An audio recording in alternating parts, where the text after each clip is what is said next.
friends, seekers, fellow travelers on the path, let's get quiet for a moment, right here, right now. Let's just hush the noise, because what we're about to dive into isn't some dusty old Bible story. Nah, this is about the blueprint, the original divine software code hidden in plain sight, right there in the book of Genesis. You see, most folks think Genesis is about the past, or once upon a time. But I'm here to tell you it's about the now. It's about you, it's about that unbreakable, infinite connection to the source that never ever runs dry. So, let's cut to the chase. What if I told you that Jesus, the master metaphysician, left us the ultimate master key in Genesis? Not a physical key, but a vibrational one, a frequency. He called it I am. And that, I am, that's your ARK. Not a boat, friends. Your ARK, your activated reality code. That's right. We're talking about navigating life's chaos, not with hustle, but with Genesis wisdom. We're talking about unlocking a supply that doesn't come from a job, or a market, or luck, but from the very fabric of being itself. The same fabric that was spoken into existence with, "Let there be light." Now you might be sitting there thinking, okay, but how do I drive this ARK? How do I get this infinite supply thing to work in my actual bills due on Friday life? Ah, that's the secret sauce. And that's exactly what we're unpacking today. We're going behind the verses into the silence between the words to find the lever that flips your reality from scarcity mode to creator mode. So, stay with me. Because by the end of this, you're going to look at the first page of the Bible in a way you never have before. And more importantly, you're going to look at yourself in a way you never have before. And listen, if this hits home, if this light bulb goes off for you, don't let the revelation stop here. Smash that like button to resonate with this truth. Drop a 777 in the comments if you're ready to activate this divine code, and hit subscribe, because this journey inward, we're just getting started, and the next chapter is where things get really interesting. Now, let's begin where all things begin. In the beginning. Let's begin where all things begin. In the beginning, but hold on. We have to pause right there, because we've been taught to hear that as a point on a timeline, a once-upon-a-time event. But what if the beginning isn't a moment in history, but a dimension of consciousness, a realm of pure, unformed possibility that exists prior to any condition, any problem, any appearance of lack? This, friends, is the port of departure. This is where you board the vessel, not a wooden boat for a flood, but the I am ARK. Let's break that down. ARK, in the old story, was a container of preservation, carrying the seed of a new world through the turbulent waters of the old. Your I am ARK serves the same function, but spiritually. It is the contained, conscious realization of your true identity as the very activity of God. And it carries you, your awareness, safely through the turbulent seas of human thinking, of fear, of the world's how-tos. It's your ARK, your activated reality code. Now, what activates this code? It's the conscious, deliberate, and silent recognition of the I am, not as the words you say, but as the living presence you are. Jesus unveiled this before, I am the bread of life, or I am the way. There is just the pure, unqualified, that is the ARK. It has no conditions attached. It doesn't say, I am healthy, or I am abundant, yet that comes later. First, it is simply the profound acknowledgement being is. I am. This is your fundamental state before you are a parent, a worker, a seeker, before you are anything the world has labeled you. This I am is the first motion of the infinite touching your awareness. It is Genesis 1:1 in you. In the beginning, God. That God is the I am, and your conscious abiding there in that unformed beginning is you stepping into the ARK. You see, the world operates from the outside in. It says, get the job, then you are secure. Fix the body, then you are whole. Achieve the goal, well, then you are successful. That's building your house on the sand of external conditions. It's programming your reality with a code of dependency. The activated reality code flips the script entirely. It operates from the inside out, from the unformed beginning within. When you anchor your awareness in the pure I am, you are not thinking from your problems or desires. You are thinking from the origin point of all creation. You are in that moment aligning your consciousness with the same creative principle that spoke, "Let there be light." From that ark, that sealed, high consciousness state, you navigate the waters. The floodwaters of bills, of diagnoses, of conflicts, of deadlines are all outside. But inside the ark, there is peace. There is a different substance. From this place, your words, your realized states of consciousness become creative. I am whole, then becomes a declaration from the source of wholeness, not a plea from a body. I am provided becomes an awareness emanating from infinite supply, not a prayer from lack. This is the Genesis secret. The ark isn't something you build with hands or even with frantic prayer. It is entered through stillness, through a pause. It is the inner sanctuary you return to, where you are no longer reacting to the storm, but abiding in the truth that precedes the storm. Your circumstances may not change in an instant, but your relationship to them transforms the moment you step inside. You are no longer at the mercy of the waves. You are carried by the buoyancy of your own divine nature. Your reality then begins to recode itself, line by line, not from the old script of the world, but from the original, perfect pattern, the divine design held safe within the ark of the I am. This is the first law of Genesis wisdom. Creation springs from identity. So we must start here, anchored not in what we have or what we see, but in what at the very root we are.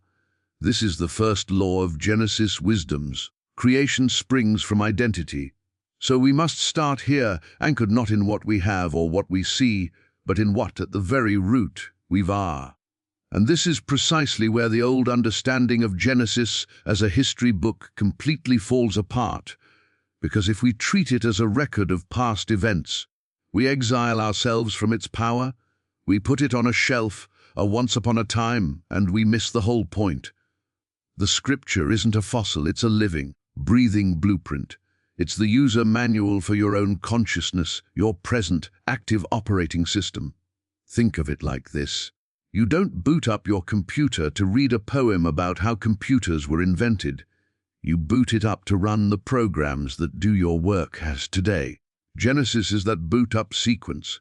It's the fundamental code that initializes reality itself. In the beginning, God created.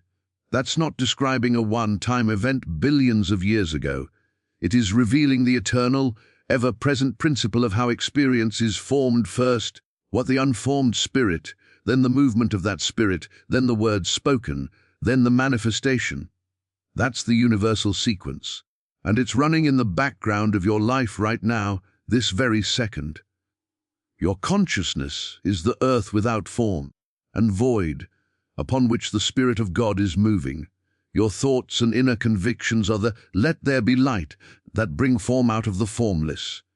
Your life, as you see it before you, is the "and it was so." When you see it as history, you're a spectator looking at a framed picture on a wall.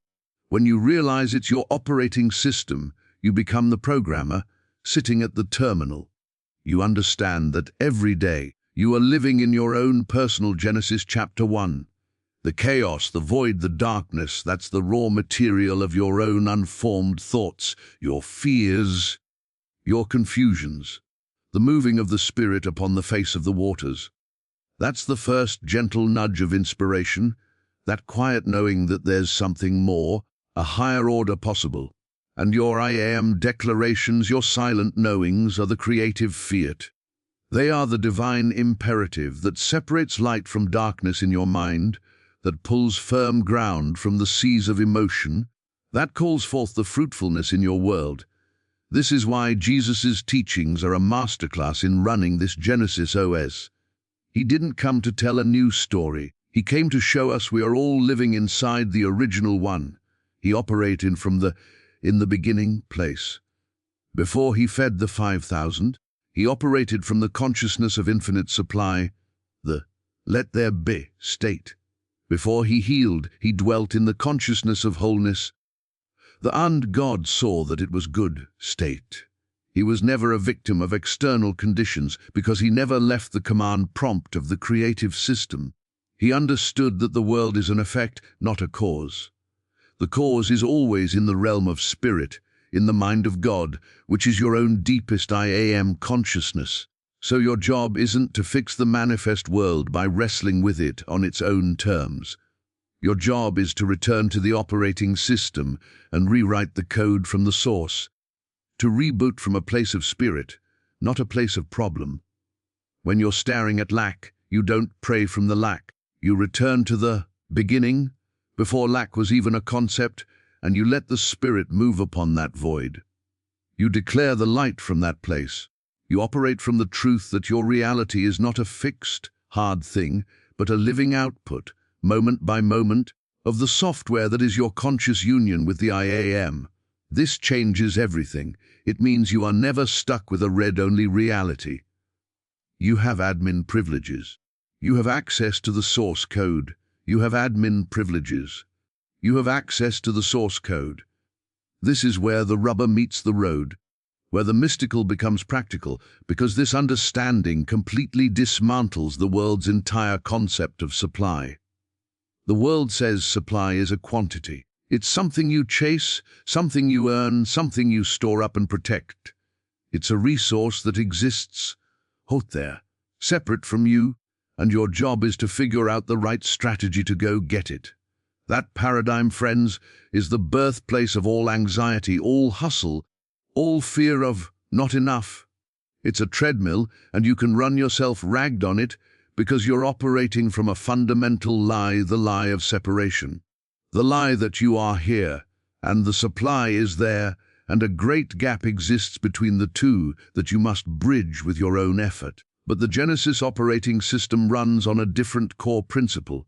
It reveals that what you call supply is not a thing at all. It is an activity. It is the visible, tangible evidence of the infinite creative spirit in motion. Look at the pattern. The spirit moves, and then there is form.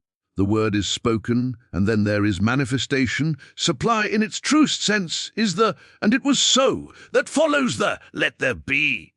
It is the effect, not the cause. Therefore, infinite supply cannot be accessed by chasing effects. It can only be known by abiding in the cause. It flows from identity, not effort. It flows from who you are at the level of the I am, not from what you do at the level of the human personality. When you know yourself as the very place where the Spirit of God moves, when your I am is recognized not as a little human ego but as the localized appearing of the infinite creative one, then you are plugged into the source of all appearing. You are the vineyard, and the same sap that produces the grape on the branch is the life flowing as your consciousness. You don't beg the vine for a grape. You simply abide as the branch, and the life does the work. Your effort, then, is not a worldly striving. It is the effort of attention. It is the discipline of turning your gaze away from the empty wallet, the dwindling client list, the uncertain future, and turning it inward and upward to the uncontaminated truth of your being. You put the effort into remaining as in the ARK, in that sealed consciousness of oneness, while the storms of appearance rage outside. This is the practical magic. You don't visualize a stack of money and call that supply. You go within and realize the quality that money represents: security, freedom, expression, support, the capacity to bless. You realize that these qualities are not manufactured by currency, they are attributes of the divine itself. God is your security. God is your freedom. God is your capacity to express and to bless. Your I am identity is the individualization of these attributes. So you rest in that. You soak in the consciousness of divine security as your very nature. You abide as the conscious embodiment of divine freedom.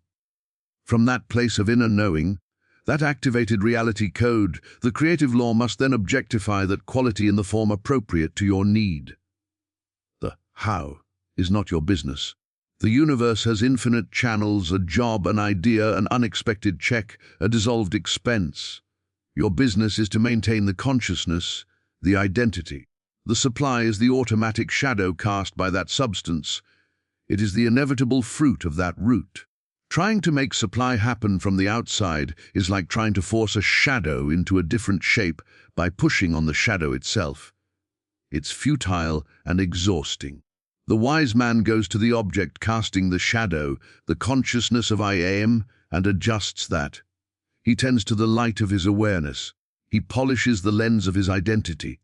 And as he does, the shadow, the world of form and supply, rearranges itself in perfect, harmonious correspondence. The flow is infinite because its source is infinite. It feels like effort only when we are trying to swim upstream toward the effect, instead of relaxing and floating in the river of cause, which is our own divine being. The minute you release the burden of being the manufacturer and embrace your true role as the point of reception and expression, a weight lifts. The struggle ceases. You're not trying to get supply anymore. You are realizing you are the very space through which supply in its myriad beautiful forms naturally and endlessly appears. You are realizing you are the very space through which supply, in its myriad beautiful forms, naturally and endlessly appears. This realization is the master key, and it is the heart of Christ's secret, the ultimate revelation that bridges the testaments and rewires the soul. Most read the Bible as two separate stories: the old, the God of might and law; the new, the God of love and grace. But that's a surface reading. The mystic, the metaphysician, sees the thread. Jesus didn't come to introduce a new God. He came to reveal the true nature of the God that was there from the very first verse. His entire mission was to bring Genesis 1:1 into shocking, intimate, personal focus. In the beginning, God, that God he revealed, is not a distant figure in a cosmic past. That God is I am, and I am is the very fabric of your own conscious being. This is the merger Genesis 1:1 meeting John 1:1. In the beginning was the Word, and the Word was with God, and the Word was God. Think of it. Genesis declares the absolute principle. God is the originating source of all. John's Gospel unveils the nature of that principle. God is Word, God is self-expressive truth, God is the Logos. And then, in the most stunning disclosure, Jesus reveals the location of this principle. It is in you. The kingdom of God is within you. The Word that was in the beginning, that was with God, that as was God, that Word is your own I am. This is the secret he carried. This is why he could say, before Abraham was, I am. He wasn't making a claim about his historical person. He was pointing to the timeless, pre-creational identity that he shared with all of us, the Christ identity, the pure I am that exists before any form, any story, any world. When you merge Genesis 1:1 with John 1:1 in your own understanding, well, the entire scripture collapses from a linear story into a present tense manual. The creative power that flung stars into space is the same creative power that speaks as your deepest intuition, your quiet knowing. The "let there be light" is not an echo from a dead past. It is the living voice of the Logos in you, right now, capable of dispelling any inner darkness. This means that the authority demonstrated by Jesus, calming seas, multiplying loaves, restoring bodies, was not a special dispensation given to one man. It was the natural demonstration of a man who had fully realized this merger, who lived utterly from the truth that his own I am consciousness and the creative Logos of Genesis were one and the same. He was showing us our own capacity. He was a living example of a human being fully operating the Genesis 1:1 software through the John 1:1 interface, the Word made flesh. This merger shatters the illusion of a God up there doling out blessings based on behavior. Instead, it reveals a universe of intelligent, responsive law, rooted in a loving source. God the Father, the unmanifest I am, is the silent, absolute depth of being. The Word, the Christ, the Logos, is that being becoming active, articulated, creative. And your individual consciousness is the very place where this happens, where the unspoken I am becomes the spoken word that forms your world. So when you declare, I am whole, you are not begging a separate deity. You are, in that moment, allowing the Genesis principle to speak itself as the John principle through your being. You are completing the circuit. You are the point where the infinite potential of Genesis 21 becomes the specific manifestation of John 21. This is the sacred technology. This is why abiding in the I Am is so potent. You aren't just repeating a phrase. You are stationing your awareness at the junction of unformed power and formative expression. You are living at the crossroads of eternity, and now, where all things are made new, you are living at the crossroads of eternity, and now, where all things are made new. This is the vantage point, the command center, and from here the whole game changes.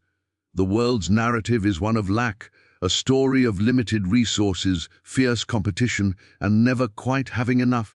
It teaches us to navigate from a place of scarcity, to make decisions rooted in fear, to hoard, to worry, to see every empty space as a threat.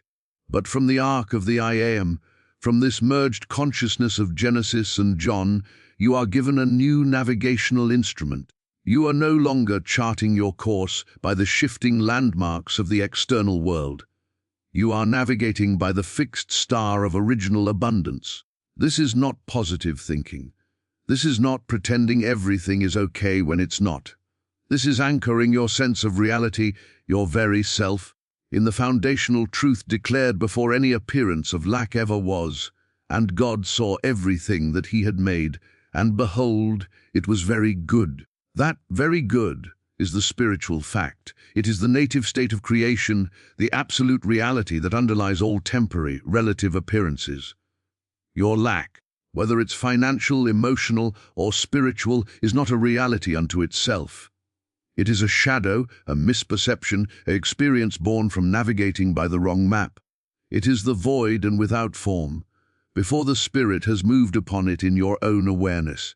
To navigate by original abundance is to take that declaration of very good as your starting point, your North Star.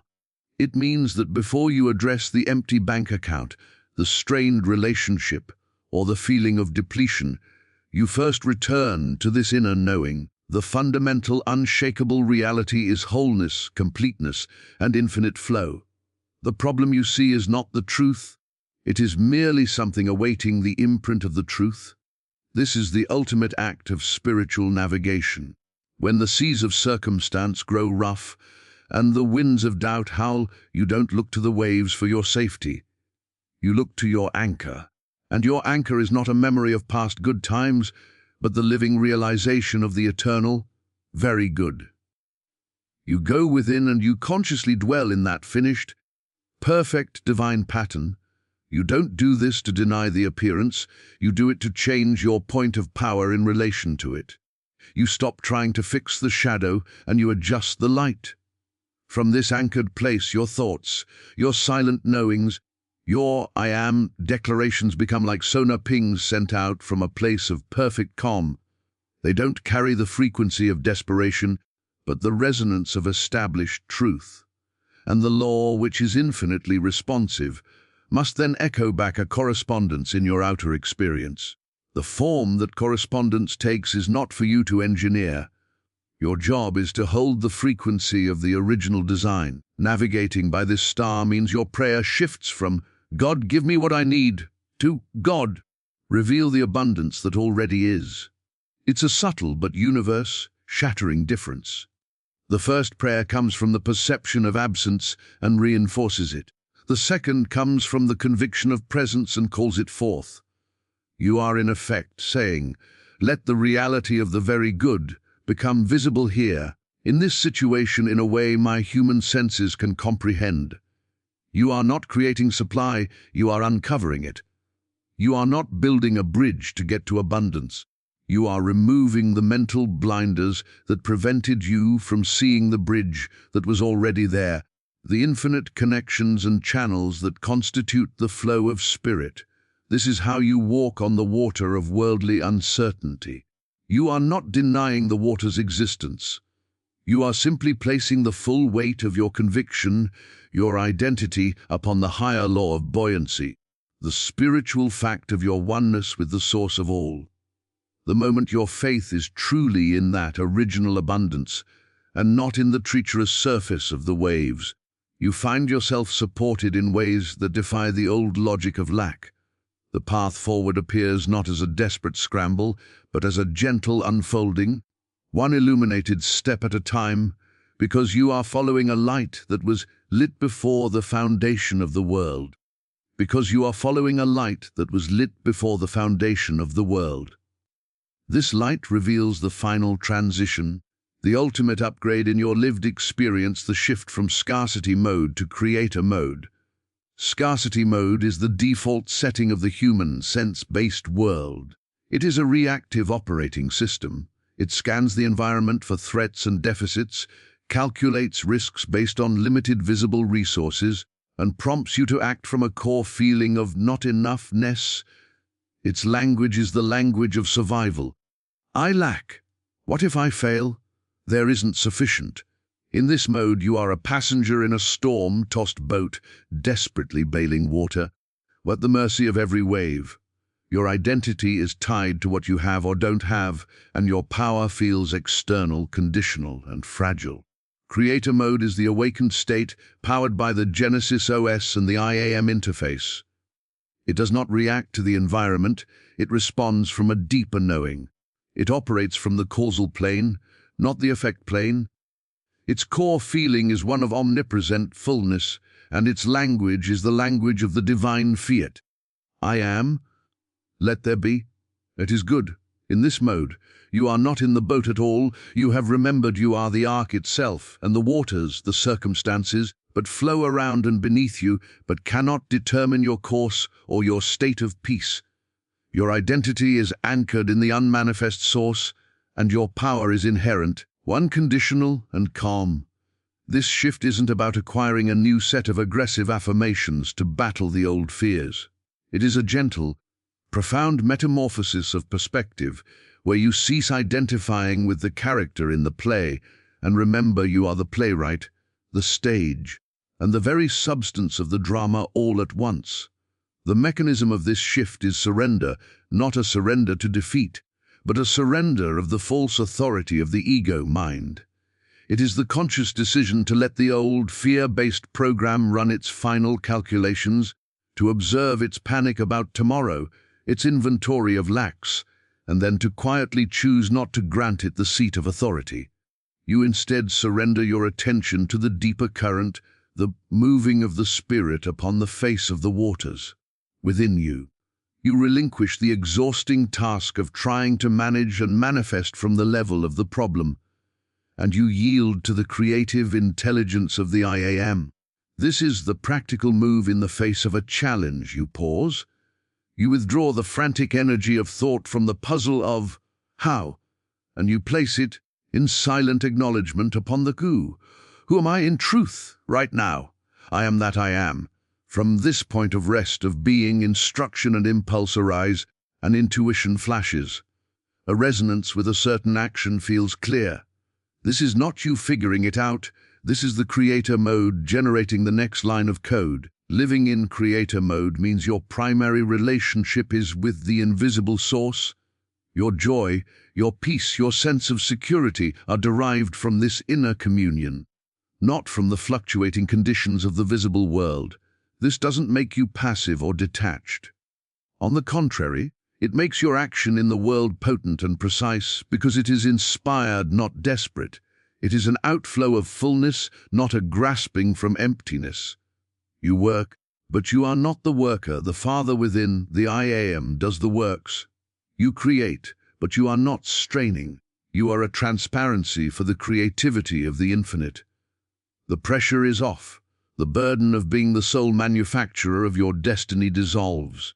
You are the conscious co-creator, the willing vessel, the focused point through which the limitless patterns of the original design choose to express in new and unique forms. The scarcity mind sees a closed door and mourns.